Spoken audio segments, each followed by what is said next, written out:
Hey guys, Peter here to tell you about the latest from Ocean's Hell Is Where the Heart Is, out November 25th on Nuclear Blast. The album has 12 tracks, 38 minutes in length, and this is the band's second full-length studio album. They are an Austrian-German metalcore band. As far as the design goes, there's not much to say. They released 2 EPs, Hell Is Where the Heart Is Part 1 and Part 2, one earlier in the year, the other one in the summer. Part 3 is coming out on the same day as this full-length album, and this record is really just those 3 chapters coming together under one single umbrella. Now, there's a clear divide from chapter to chapter, because if you go back to the EPs, each one of them started with an intro track. Now, those intro tracks of Part 2 and Part 3 become interludes in the overall design of the record. The record is fluid because the EPs are fluid. They have a sense of continuity. They have a sense of taking the next step in the evolution, in the path, in the journey that you're setting yourself on. So this record allows you to digest all 3 different chapters, which then creates a full book under one sitting, versus having to go at it individually by just going to one EP and then going to the next and then going to the next. So I like this idea of releasing the album in stages, in parts, and then bringing everything together under one single roof. It makes a lot of sense. It works really well because obviously everything was designed not just with the individuality of the EPs in mind, but also with a full-length record down the road. So it works well. I like the design. It makes the experience really engaging. Now, as far as the sound is concerned, this has always been a band that I've had a very hard time to define as far as genres are concerned, and this album doesn't make things any easier. You have new metal influences, you have metalcore influences, you have industrial influences, you have post-metal influences. I mean, there's so many different moving pieces to their sound that allows uniquenesses to exist at every single song. And that's exactly what you're going to see here. Every track stands on its own within the EP format and within the full-length record. So there's a lot of mobility, there's a lot of chaos at the same time. It becomes a very chaotic record. The chaos is a lot easier to control when you have an EP in your hands. Less songs, a quicker movement, a much shorter duration. Everything helps define or at least control some of that chaos. When you put all of that in a full-length album, you're kind of opening the doors and you're making the experience a lot more dynamic, but also a lot more chaotic. This record is a little bit of that. What makes it better, or what makes it a little bit easier to digest, easier to comprehend, is that each EP was a piece of the puzzle, was a step forward in the evolution of the story that this overall concept holds. So when you're listening to this album, it's not necessarily about the sound or the differences in sound or trying to find what connects those differences, but rather the moods, where you are within the first chapter, how that mood then impacts how you move into chapter 2.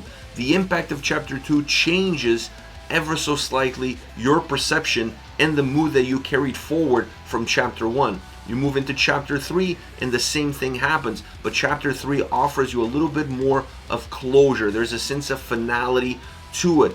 So I felt like listening to this album, I wasn't concentrating on the differences sound-wise from track to track.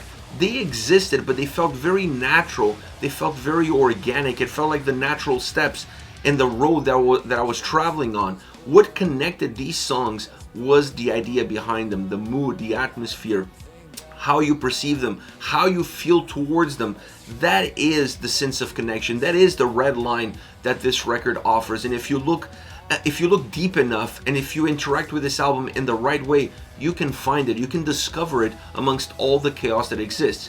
But just because there's chaos in terms of what defines these songs and what influences these songs, that doesn't mean that the sound quality of this record is not great, because it is. Every single song has power. Every single song has a sense of direction, which is really important, because in that chaos you definitely need direction, and this record offers it across each and every single song.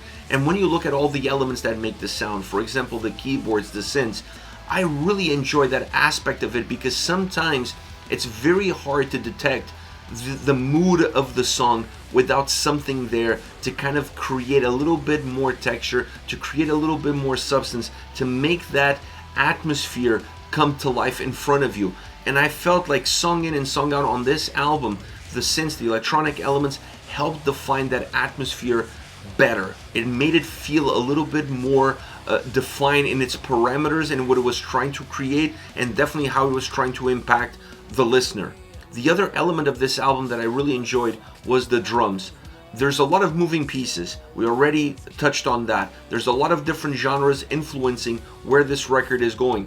We already touched on that. But the sound of the drums, the substance that it had, the thickness, the heaviness, how it helped ground the record outside of the atmosphere and that evolution of that experience that you take from chapter to chapter, the drums are a consistent element from beginning all the way to the end, and I really enjoy the power, the strength, and the overall volume that they gave to the sound and sound experience that this album offers. The guitars are more dynamic. The guitars are perhaps a little bit of that chaos personified with one single element. You have acoustic guitar sound, you have great driven guitar sound, you have more technical elements, you have a lot thicker sounding riffs, heavier riffs. So there's a lot of moving pieces guitar wise, sound wise, that makes this album feel even more chaotic at times, but even more dynamic. But that guitar sound, more than any other element, is what's defining the influences from all of these different genres coming in. If you have a song that's more pure metalcore, you're going to connect with the guitar sound because the guitar sound is pointing you in that direction. If you have a track that has more of a new metal vibe to it, the guitar sound is also pointing you in that direction. So it's a very energetic, an album that comes alive as far as the guitar sound and the production behind the guitars are concerned. Vocally, the range is killer. It's always been one of my favorite elements of this band, has been the vocal range and having a very organic output. It doesn't feel forced. It doesn't feel like you're trying to fit a round peg in a square hole. It's just not their style. It's not their DNA. They have a very natural way of approaching the vocal performance on the previous records and on this record as well. It's no different. I love that dynamic. I love the energy that brings to the lyrical content. The lyrical content on an album like this, on a concept idea like this, has to be brought to life, and you need vocals that do that, sung in and sung out, understanding the differences from song to song in terms of what the mood is, in terms of what the message is, in terms of where you are in the overall path that the record offers. And you're gonna get that from beginning all the way to the end.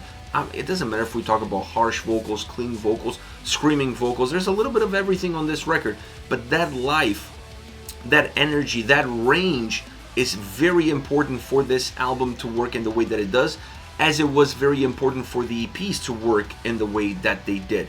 But the consistency of not being consistent is also something that you can walk away with as far as this full-length record goes. Now, the overall idea of this album is really cool. I really like it. I think it works really well, and I think more bands going forward may take this approach. Of Mice and Men have been a band that's done this, released EPs, and then at the end of the year put them together as a full-length album. So I like this format because it allows you to be more creative with the music that you're doing.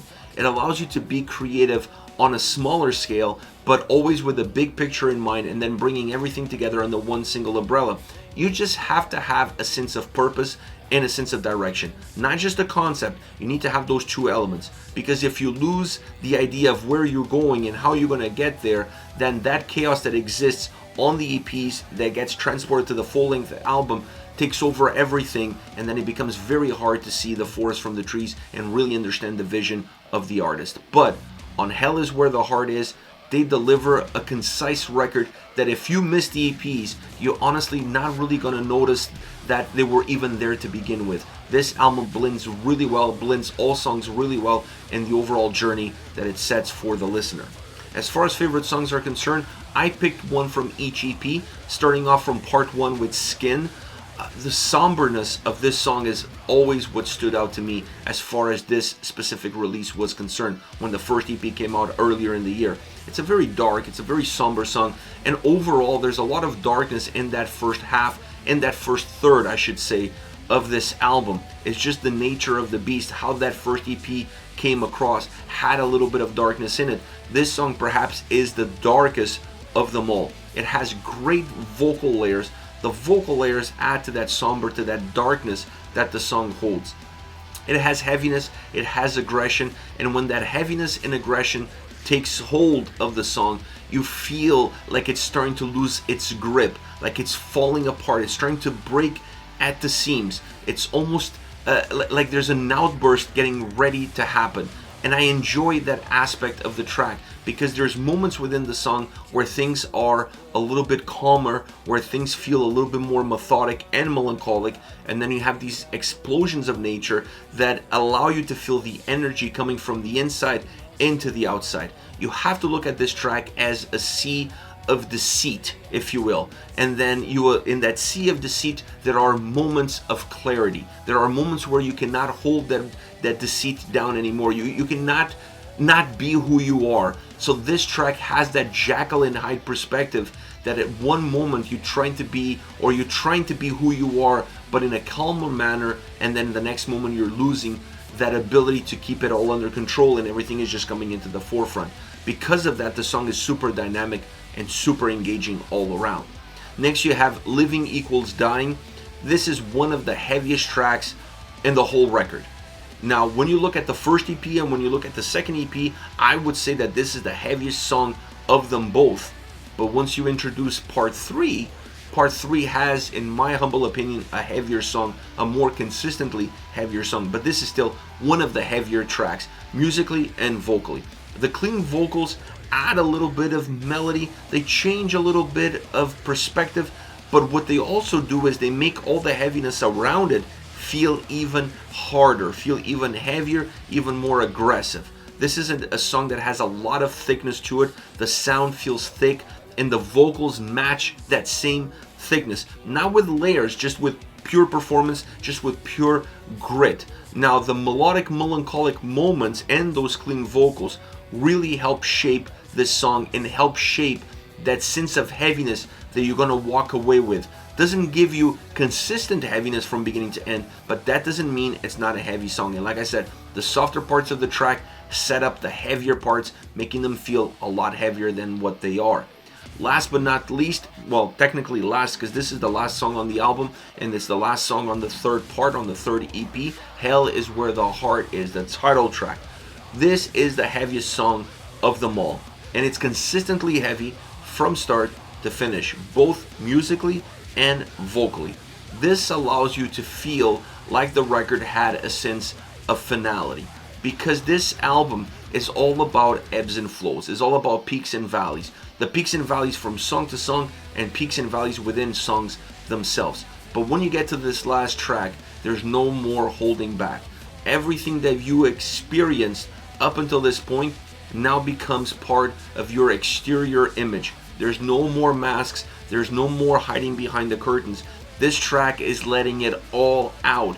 All the anger, all the frustrations, everything that's been brewing and building up across 11 songs comes together on this track, and it becomes that exteriorization of everything that you can no longer hold on the inside. And because of that feeling, because of that essence, the sound, the vocals, the heaviness that they provide together as one makes this the heaviest track of them all, and it's needed to be where it is at the end. You cannot have an album that is pushing you to the limits on almost every single track, and it's not just pushing you to the limits, it's bringing you down and then it's taking you all the way back up again. Those ebbs and flows are super dynamic. You cannot have an album like that and then finish the record on a whimper. You need a song that feels like the climax, and this track is definitely the climax of the overall record, of the overall journey, of the overall experience, of the overall concept.